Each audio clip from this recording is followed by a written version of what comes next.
मोनसे दुखुनांथाव खौरां।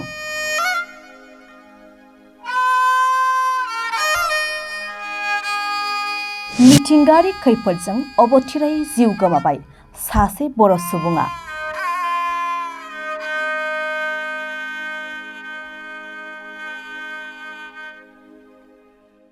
सारअन्थाइ गावनायजों अबथिरायै जिउ खोमानांबाय परबत जिल्लानि महरसिं ब्रह्मआ। क'क्राझार जिल्ला परबत जिल्ला महकुमानि सिङाव थानाय काजिगाव पुलिस थानानि सिङाव थानाय गम्भीराखाथा फार्ट 2 एबा दुन्दियाबारि गामिनि थागिबि महरसिं ब्रह्मआ दिनै सोरांसि 4 रिंगासो समाव न' सिंनिफ्राय बायजोआव ओंखारनाय समाव सारअन्थाइ गावनायजों अबथिरायै रुंसारि जायो। रुंसारि जानाय महरसिं ब्रह्मआ सासे संसार जाफुनाय 25 बोसोर बैसोनिमोन आरो थैनाय समाव बिसिजों लोगोसे 3 बोसोरनि सासे फिसाजोखौ अरायसमनि थाखाय नागारलाङो।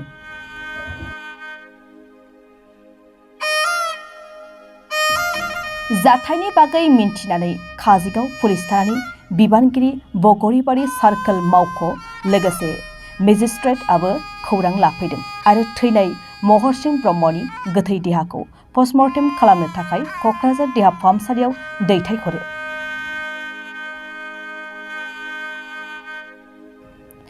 महरसिं ब्रह्मनि अबथिरायै रुंसारि जानायाव ओनसोल नाङैनो दुखु मोनदों रायजो राजाफ्रा।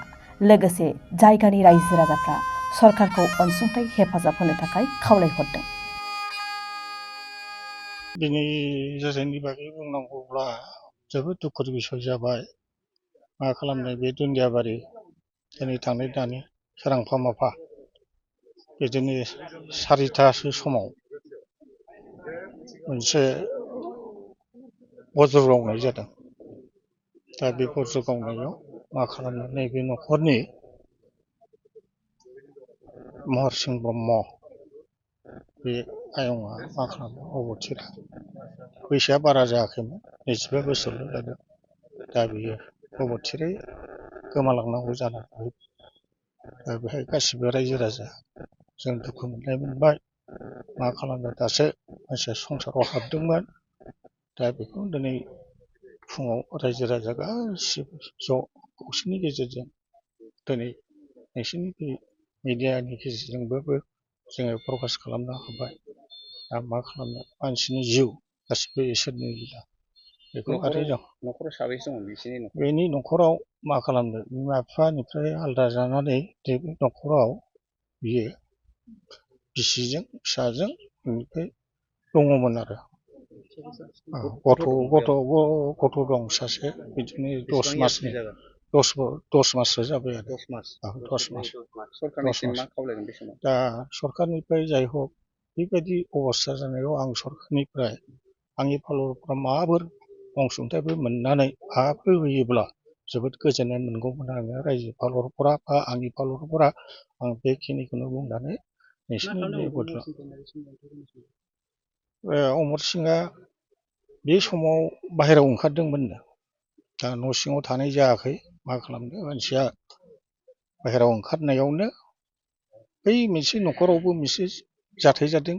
बे जाथायनि गेजेरावनो हयथ' बे शटिं जाफैखो ना डाइरेक्टलि बेखौ होखो, बे इसोरनि लीला जाबाय। दा बेहायनो बे गोलैना थादों। बे न'खराव इनकामनि बिगोमाया बे महरसिं ब्रह्मआल'। रावबो गैया अन्थाव बाथाव। मा खालामनो, न'खराव बेल'नोमोन आरो।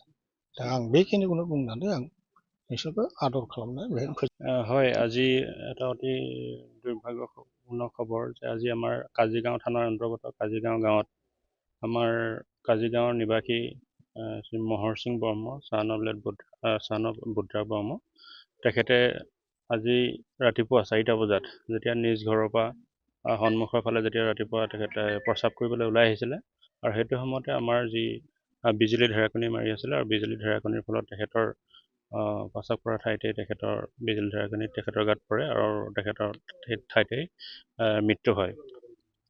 গতিকে এইটো অতি দুৰ্ভাগ্যৰ কথা। তেখেতৰ বয়স প্ৰায় 25 বছৰ হ'ব। এটা সুঠাম ডেকা ল'ৰা, আৰু তেখেতৰ পত্নী আছে আৰু প্ৰায় 2 বছৰ 10 মহীয়া এগৰাকী কন্যা সন্তান আছে। গতিকে এই অঞ্চলটোৰ কাৰণে এটি এটা দুৰ্ভাগ্য খবৰ যে এটা সুঠাম সবল ডেকা ল'ৰাক এই অঞ্চলৰ ৰাইজে হেৰুৱালে। আৰু মই এইখিনিতে ৰাইজক তথা আমাৰ এই অঞ্চলটো অনুৰোধ কৰিব বিচাৰিছোঁ যে আমাৰ এই পৰ্বতজোৰা অঞ্চলটো বিশেষকৈ বিজুলী ঢেৰেকনি বা বতাহ ধুমুহাৰ ফালৰ পৰা খুব চেঞ্চিটিভ হয়, খুব স্পৰ্শকাতৰ হয়। আৰু সেইকাৰণে আৰু যিহেতু আমাৰ ভূটানখন লাগি আছে আৰু ভূটানখনক আপোনালোকে জানে যে ভূটানখনক দ্য লেণ্ড অফ থাণ্ডাৰষ্টৰ্ম বুলি কোৱা হয়। গতিকে ভূটানৰ যি বিজুলী ঢেৰেকনিৰ প্ৰভাৱ সেইটো আমাৰ এই পৰ্বতজোৰা বা কাজিগাঁও এৰিয়াটো পৰে। গতিকে মই ৰাইজক আপোনালোকৰ মাধ্যমেৰে অনুৰোধ কৰিম যাতে ৰাইজে এই ক্ষেত্ৰত যাতে সজাগ হয় আৰু আমাৰ প্ৰশাসনৰ ফালৰ পৰাও আমি চেষ্টা কৰিম যাতে ৰাইজে কেনেকৈ বিজুলী ঢেৰেকনি বা ধুমুহা এনেকুৱা প্ৰাকৃতিক যিবোৰ আমাৰ দুৰ্যোগ আছে দুৰ্যোগৰ পৰা আমি বাচি থাকিব পাৰোঁ। গতিকে আমাৰ এই যিটো আজি মহৰ সিং বৰ্মৰ লগত যিটো ঘটনা ঘটিলে আমি ভাবিছোঁ বিজুলী ঢেৰেকনি এইটোৱে লাষ্ট হওক আৰু ইয়াৰ পাছত যাতে এনেকুৱা ধৰণৰ কোনো আমাৰ ডেকা ল'ৰা বা আমাৰ কাজিগাঁওবাসী এনেকুৱা বিপদৰ যাতে সন্মুখীন নহয়। হয়, মৃতদেহটো আমি যিখিনি আমাৰ প্ৰশাসনৰ ফালৰ পৰা যিখিনি কৰিব লাগে ইনকুৱেষ্ট কৰিব লাগে সেইখিনি আমি কৰিলোঁ আৰু তেখেতৰ পৰিয়ালৰ ফালৰ পৰা তেখেতৰ নিয়ম কানুনখিনি কৰিছে। এতিয়া আমি পোষ্টমৰ্টেমৰ কাৰণে আমি তেখেতৰ মৃতদেহটো আমি হস্পিটেললৈ পঠিয়াম। হয়।